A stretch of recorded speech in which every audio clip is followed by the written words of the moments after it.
Hello friends, मो channel को आपको बहुत बहुत स्वागत। तो फ्रेंड्स मैंने देखो तो आज आम नड़िया गचर नड़िया भांगिकी नड़िया केमती तेल बाहर कराए नड़िया तेल ओरिजिनल रियल तेल सेटा आम प्रोसेस कर आपको आज बतेगा। प्रथम आम नड़िया गचर नड़ियाटे भांगुचु। नड़िया भांगी सारापर नड़िया को आम छड़ेबू आगे। तो फ्रेंड्स मैंने देखो ये नड़िया छड़ा हो गोटे कटुरी साहाଯ୍ୟରେ नड़िया प्रोसेस करके नड़िया छड़ा हो कटुरी साइज करके गोटे बीट मध्यम गोटे फल साइज करेंगे। तारी पाखापाखि आप कटुरी साइज मारे से नड़िया चपाटा धीरे धीरे धीरे धीरे आप बाहर देखो पिस पिस कर केमती बाहर ता भितर आम नड़िया तेल ओरिजिनल तेल देखु वीडियो स्किप करूँ पूरा प्योर आउ जेन्युइन ओरिजिनल तेल देखु। चैनल को सब्सक्राइब करूँ, लाइक शेयर करूँ, कमेंट्स माध्यम आपको मतामत जनाऊँ। Thank you friends. आम नड़िया भर बाहर देखो धीरे धीरे नड़िया गचर नड़ियाटे पकाला नड़िया आसला नड़िया को छड़ा हो चिकन धोईदबा। तो फ्रेंड्स देखो नड़ियाटा धीरे धीरे चपा छड़ाई जामें क्लीन कर क्लीन नकले यहाँ करहबनी या भर नड़िया बाहर नड़िया करू गोटे अच्छी से आम राउंड अप कर नड़िया सब बाहर करूँ जोटा पूरा कहते। ता पूर्व आम यहाँ प्रोसेस करूँ पूरा क्लीन करने आपको देखो वीडियो माध्यम नड़िया चपा पूरा संपूर्ण छड़ाई बर्तमान से भीतर नड़ियाटा पूरा से जहाँ लगुच नड़ियार घास से सब नड़िया क्लीन होगी बर्तमान आम पाखे पूरा क्लीन नड़ियाटा आप देखागला। ये नड़ियाटा बर्तमान आम आपको भांगा भांगी सारापर यार पानी अलग रखीद बाद यहाँ प्रोसेस करवा केमती नड़िया तेल बाहर आसतु देखा आगामी पर्याय। बर्तमान यहाँ नड़िया जो अच्छी आप देखिपुं ये नड़िया गुड़ाक सब छड़ाई छड़ाई सारापर बर्तमान या आम कटुरी भांगा। देखो फ्रेंड्स यहाँ कटुरी आप भंगाई जाऊँगी भांगी सारापर आम पानी गोटे जगह रख पानी गोटे जगह रखला आम परवर्ती पर्याय से नड़िया पुर से पानी भी पकेगा पर आप देखा देखो यहाँ नड़िया पूरा भितर क्लीन अच्छी एकदम सफा जोटा गोटे गोटे मड़ा भी रही से नड़िया को फोपाड़ देवे ना तेल बोल बाहर नड़िया देखो पूरा फ्रेश एकदम पूरा फाइट अच्छी धड़ा चिकड़।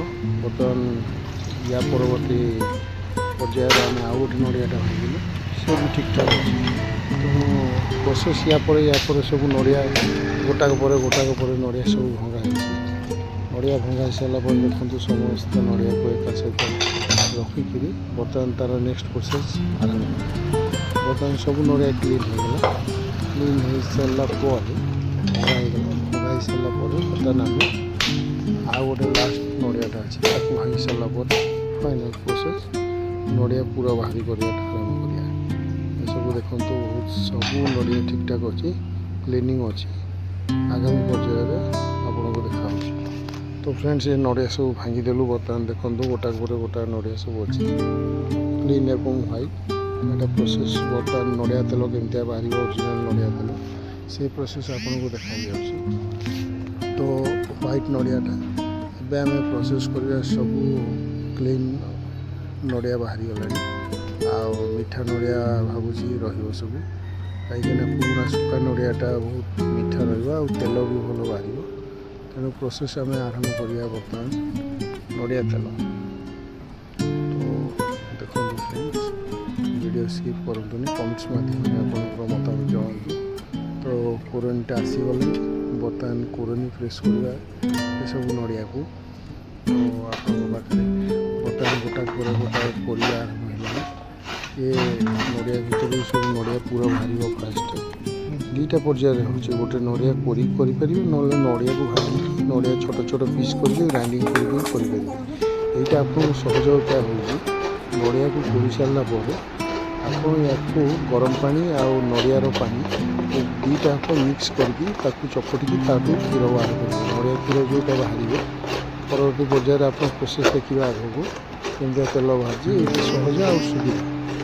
ଆଉ ଯେଉଁଟା ଛୋଟ ଛୋଟ ଭାଙ୍ଗିକି କରିବେ ଗ୍ରାଇଣ୍ଡିଙ୍ଗ କରିକି, ସେ ପ୍ରୋସେସ୍ଟା ବି ଅଛି। ସେ ପ୍ରୋସେସ୍ଟା ସେଇଟା ଭାଙ୍ଗିକି ଆପଣ ଗ୍ରାଇଣ୍ଡିଙ୍ଗ କରିବେ। ଗ୍ରାଇଣ୍ଡିଙ୍ଗ କରିକି ତାପରେ ସେଇ ପାଣିଟା ଗରମ ପାଣି ପକାଇକି ଟିକେ ଆପଣ ସବୁ କ୍ଷୀର ବାହାର କରିବେ।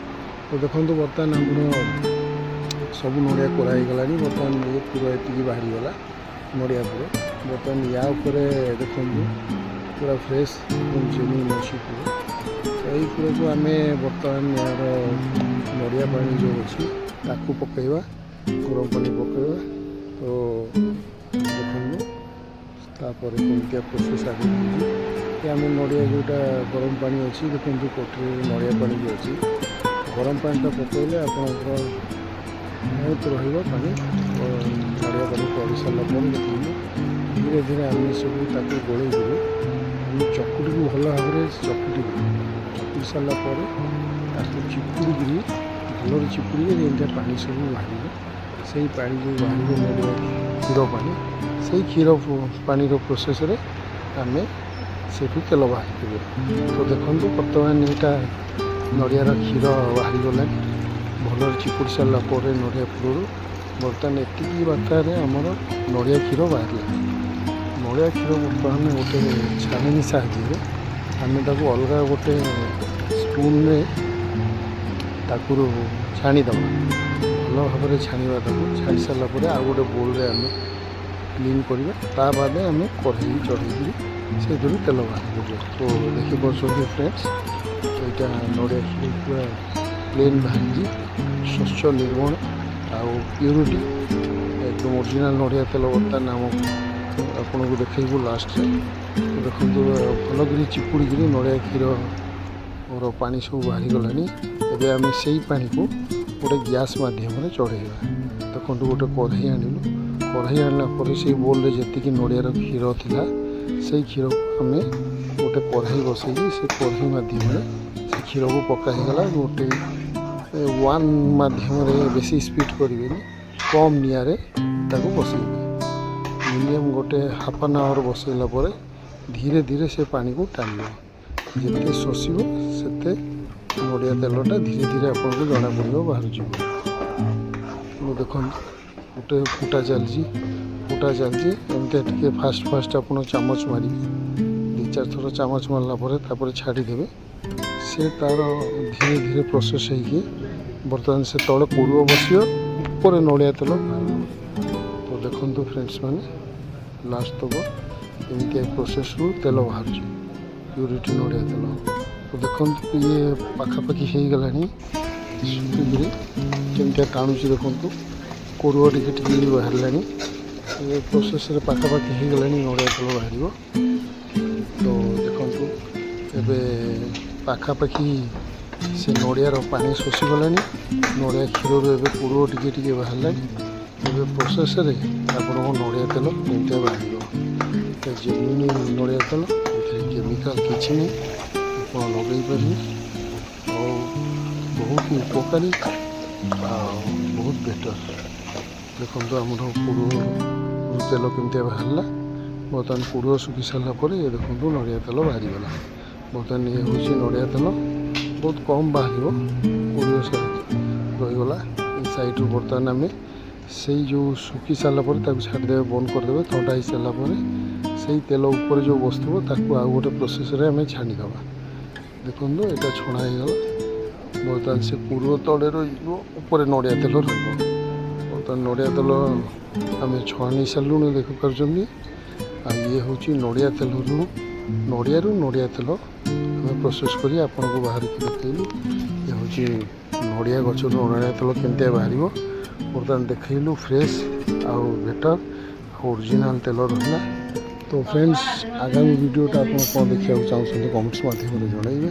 ଭିଡ଼ିଓଟି ଭଲ ଲାଗିଲେ ସାଙ୍ଗମାନଙ୍କୁ ସେୟାର ଲାଇକ୍ସ ଜରୁର କରିବେ। ଚ୍ୟାନେଲକୁ ସବସ୍କ୍ରାଇବ୍ କରିଦିଅନ୍ତୁ।